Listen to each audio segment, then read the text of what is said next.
Agwelanarak alwada kitosa papulai nui wadi kata ya kiro nui takadi kitosi kesi hapo tukidiaros kitonio yapye zikea MP na ngor Joana Choma Lobo kanua pesiki na nguriana kech. In fact, in the market we have taken long more than 20 years. We have never had elections in the market, and the leaders that are in the market as for now are the ones who are fighting us, the vendors.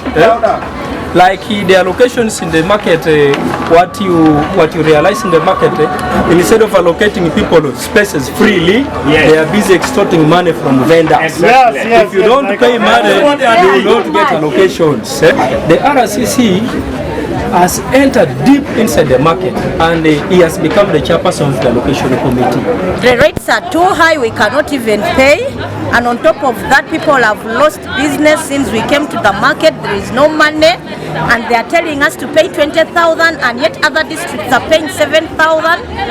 So it is really too much for us.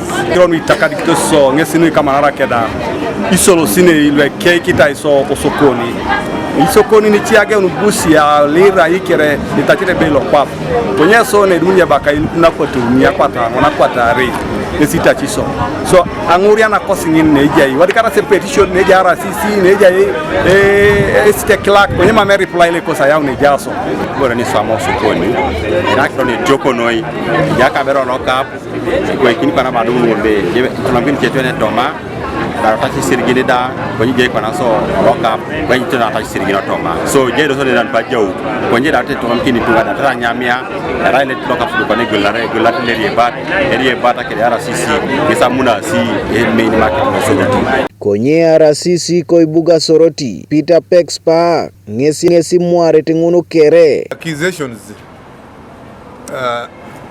are misplaced.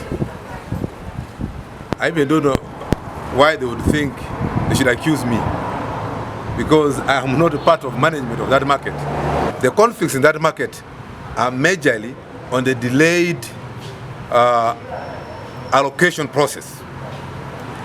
There are many people in that market who have always invited me to help them, but I've always referred them to the city, town clerk, project support officer, because those are people who should be able to handle matters of registration. MP na ngoro koibuga Soroti Joana Choma Lobo ngesi sumu nebe ebuni ngesi aikeu na nguriana na Agwelanarak luo soko nilo Apolon koibuga Soroti Kotomai Rabet.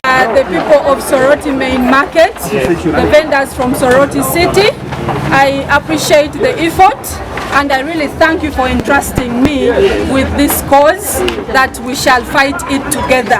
I promise you that until it's over, that's when I will give up on this cause. Thank you. I have understood the problems and the issues you're facing in the market.